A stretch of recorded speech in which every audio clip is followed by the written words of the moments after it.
Árið 1967 urðu miklar breytingar í verslunarháttum hér á landi.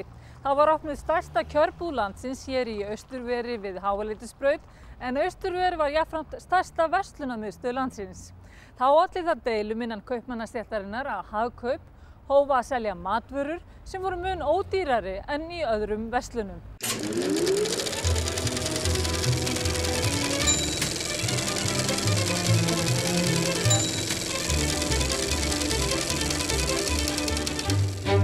Við skulum byrja á því að líta á stærstu kjörbúð landsins árið 1967, en það var Verslun Sláturfélags Suðurlands í Austurveri.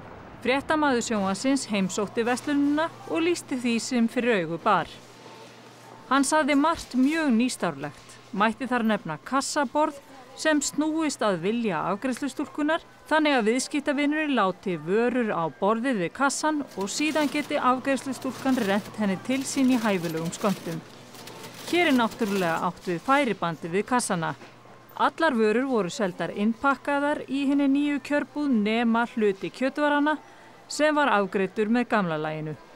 Sérstakt hljómkerfi var í húsinu og tónlist spiluð af grammufónum og segulböndum og hvorki meira né minna en 21 hátalari var í versluninni.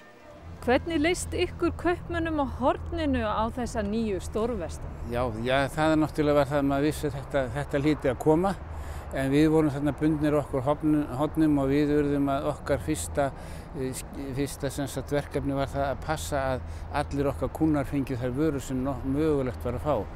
Síðan voru það ný færibönd við kassana og það var mikið gert úr þeim. Mikið framför, já, mikið framför. Og svo talið nú ekki þegar strikamerkingarnar komu, sko, það var alveg bylting, sko. Það sé nú bara hérna hvað þetta hefur breyst mikið, sko, frá þessu. Þá urðu önnur stór tíðindi í verslunarmálum árið 1967 þegar Pálmi Jónsson, kaupmaður í Hagkaup, ákvað að opna matvöruverslun í Fjósinu svokallaða í Eskilhlíð, þar sem hann seldi vörur á talsvert lægra verði en almennt gerðist. Sum heildsölufyrirtæki neituðu þá að selja Hagkaup vörur sínar, þar sem aðrir kaupmenn hótuðu því að hætta kaupa vörur hjá þeim ef Hagkaup fengi að selja þær áfram. Voru kaupmenn virkilega að reyna að stoppa þetta? Þeir voru sumir æstir, það þurftum að halda aftur af sumum kollunum, sko. En við vildum ekki vera að því ekki svona í félagsmálunum. Hvað voru til dæmis margar matvöruverslanir hér í nágrenni Austurvers?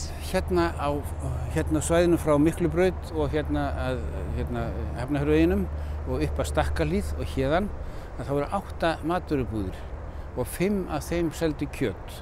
Það voru 2 bakarí og það voru 3 eða 4 mjólkurbúðir, 2 fiskbúðir. Og svona var þetta alls og það fór svo mikil vinna fram í hverju einustu búð því að það fekk enginn til dæmis kjöt í verslun nema í heilum skrokkum. Og smátt var það eins og hefur líka orðið raunin að þeir versluðust upp þessu kallar. Þeir gátu ekki selt neitt kvóta þegar þeir hættu og þeir urðu bara að deyja sínum drottni.